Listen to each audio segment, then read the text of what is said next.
এর মধ্যে নিয়ে আমরা খাচ্ছি। আমার মার হাতের ছোলার ডালটা দারুণ হয় খেতে, সবাই খুব ভালোবাসে আমাদের ফ্যামিলির।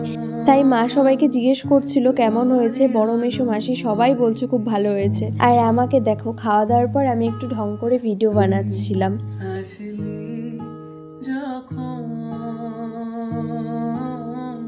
ফালাকাটা থেকে তো দুটো মাসি যাচ্ছে, আর এই দেখো আর একটা মাসি ছোলা আর ওইদিকে বাদাম কত কিছু নিয়ে এসছে। আমি খাচ্ছি ছোলা আর মা ওরা খাচ্ছে বাদাম।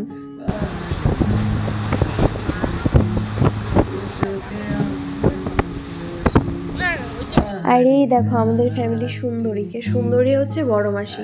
আমরা খুব মজা করতে করতে যাচ্ছিলাম সবাই মিলে। সব থেকে দুঃখের বিষয় ছিল ট্রেনটা প্রচুর লেট। আলিপুরদুয়ার থেকে বঙ্গাইগাঁও আসতে 2.5 ঘন্টার মতন লাগে, সেখানে আমাদের 4.5 ঘন্টার মতন লেগে গেছিল। নিউ বঙ্গাইগাঁওতে ট্রেনটা একটু দাঁড়িয়েছিল। আর এই দেখো মা মাসি ওরা বড় মেসোকে নিয়ে কত সুন্দর